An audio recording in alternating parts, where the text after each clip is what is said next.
প্রিয় দর্শক আসসালামু আলাইকুম। এমএস কিচেন ইউটিউব চ্যানেল থেকে সবাইকে ওয়েলকাম জানিয়ে আজকের এপিসোডটি শুরু করছি। আমার আজকের এপিসোডে থাকছে শীতকালীন পাঁচমিশালি সবজি দিয়ে শুটকি রান্নার রেসিপি। এই রেসিপিটা এতটা টেস্টি, আমার কাছে তো দারুণ মজার একটা রেসিপি। চলুন তাহলে এই রেসিপিটা আপনাদের সাথে শেয়ার করি। প্রথমে আমি এখানে পাঁচমিশালি কিছু সবজি কেটে নিয়েছি। এখানে আছে একটি বড় সাইজের পাকা টমেটো, তিনটি ছোট সাইজের কাঁচা টমেটো, আর নিয়েছি 250 গ্রাম পরিমাণ সিমগুলোকে আমি কেটে নিয়েছি। আর নিয়েছি একটি ফুলকপি 4 ভাগের 1 ভাগ নিয়েছি। আর নিয়েছি তিনটি মিডিয়াম সাইজের আলুর খোসা ছাড়িয়ে আমি চিকন চিকন করে কেটে নিয়েছি। আর নিয়েছি বেগুন, আমি বেশ বড় সাইজের একটা বেগুন নিয়েছি। বেগুনটাকেও আমি কেটে ধুয়ে খুব ভালোভাবে পরিষ্কার করে নিয়েছি। এই হচ্ছে আমার সবজি। এই সমস্ত সবজি মিলে আনুমানিক এখানে 1 কেজি পরিমাণ সবজি হবে। আমি একটু বেশি পরিমাণে রান্না করছি।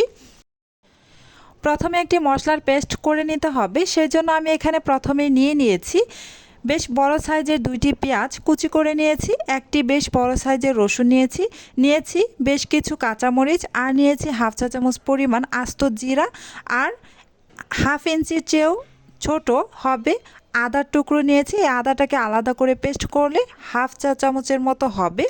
আমি এই সমস্ত উপকরণ একসাথে পেস্ট করে নিয়েছি, আমি ব্লেন্ডারে ব্লেন্ড করে নিয়েছি। আপনারা চাইলে সমস্ত কিছু পাটায়ও বেটে নিতে পারেন। এবার আমি চলে যাব রান্না করতে করতে বাকি উপকরণগুলো দেখিয়ে দিব। প্রথমেই চুলায় একটা কড়াই গরম করে এতে আমি 1/3 কাপ পরিমাণ সয়াবিন তেল দিয়ে গরম করে তারপর এতে আমি থেতু করে রাখা 4-5টি রসুনের কোয়া দিয়ে দিলাম। আমি এই রসুনটাকে থেতু করে নিয়েছি। এই রসুনটাকে এবার আমি ভেজে নিয়েছি হালকা বাদামি কালার করে। এবার আমি যে পেস্ট করে রেখেছিলাম মশলা, সেই মশলাটুকু আমি দিয়ে দিলাম। দিয়ে অনবরত নেড়ে চেড়ে প্রায় 2 থেকে 3 মিনিটের মতো ভেজে নিতে হবে, যেন এই মশলায় থাকা কাঁচা ফ্লেভারটা একেবারে চলে যায়। এই যে দেখতে পাচ্ছেন আমি অনবরত নেড়ে চেড়ে ভেজে নিয়েছি প্রায় 2-3 মিনিটের মতো। এবার আমি এখানে দিয়ে দিয়েছি কিছু শুটকি। আমি শুটকিগুলো খুব ভালোভাবে ধুয়ে পরিষ্কার করে তারপর দিয়ে সামান্য একটু নেড়ে চেড়ে এতে স্বাদমতো লবণ দিয়ে দিয়েছি। এবার 1 চা চামচ মরিচের গুঁড়া দিয়ে দিলাম, আর দিয়ে দিচ্ছি হলুদের গুঁড়াও আমি এখানে 1 চা চামচ দিয়ে দিলাম এখানে 1 চা চামচ পরিমাণ ধনিয়ার গুঁড়া। এবার সমস্ত কিছু আমি খুব ভালোভাবে মিশিয়ে আবারও 2 মিনিটের মতো মশলাটাকে ভেজে নেব। কোনো প্রকার পানি এখন দিব না, 2 মিনিট ভেজে তারপর পানি অ্যাড করব। এ পর্যায়ে চুলার আঁচ লোতে রেখে তারপর মশলাটাকে ভেজে নিতে হবে, নয়তো এই মশলাটা পুড়ে যেতে পারে। যেহেতু কোনো পানি দেইনি, এই যে কিছুক্ষণ আমি ভেজে তারপর আমি এতে কিছুটা পানি অ্যাড করে দিলাম। এবার নেড়েচেড়ে খুব ভালোভাবে মিশিয়ে নিয়ে ঢাকনা দিয়ে ঢেকে খুব ভালোভাবে মশলাটাকে কষিয়ে নেব, যতক্ষণ না পর্যন্ত মশলার পানিটা শুকিয়ে তেলটা ছেড়ে না দিচ্ছে। এই তো দেখতেই পাচ্ছেন আমি কিছুক্ষণ পর ঢাকনাটা খুলে দেখছি একেবারে পানিটা শুকিয়ে গিয়ে তেলটা ছেড়ে দিয়েছে।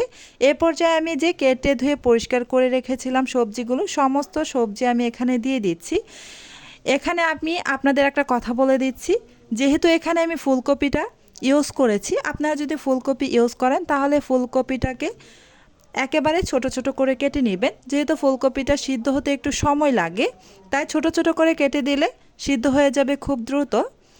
এই তো কিছুক্ষণ নেড়েচেড়ে মিশিয়ে নিয়ে তারপর ঢাকনা দিয়ে ডেকে কিছুক্ষণ রান্না করে তারপর আবারও ঢাকনা খুলে আবারও নেড়েচেড়ে দিচ্ছি। আমি এই রান্নায় আর কোনো পানি ইউজ করব না, পানি ছাড়াই আমি এই রান্নাটা করব। এই সবজি থেকে যতটুকু পানি উঠবে ততটুকু পানি দিয়ে আমি রান্নাটা করব, বাড়তি কোনো পানি অ্যাড করব না। চুলার হিট মিডিয়ামে রেখে আমি কিছুক্ষণ পর পর ঢাকনা খুলে একটু নেড়েচেড়ে দিয়ে আমি খুব ভালোভাবে এটাকে রান্না করে নেব। খুব সহজেই পানি ছাড়াই এই সবজিগুলো সিদ্ধ হয়ে যাবে। এই তো কিছুক্ষণ পর আমি দেখছি আমার সবজিগুলো সিদ্ধ হয়ে গিয়েছে, রান্নাটা কমপ্লিট হয়ে গিয়েছে। আমি লাস্ট পর্যায়ে এসে কিছু ধনিয়া পাতা কুচি দিয়ে মিশিয়ে দিয়েছিলাম। বাড়তি কোনো পানি ইউজ না করে এই পাঁচমিশালি সবজি দিয়ে শুটকি রান্না করে দেখবেন, খেতে অনেক বেশি টেস্টি হয়। আজকের মতো এখানেই বিদায় নিচ্ছি। আপনারা অনেক বেশি ভালো থাকবেন, সুস্থ থাকবেন। আসসালামু আলাইকুম ওয়া রাহমাতুল্লাহি ওয়া বারাকাতুহু।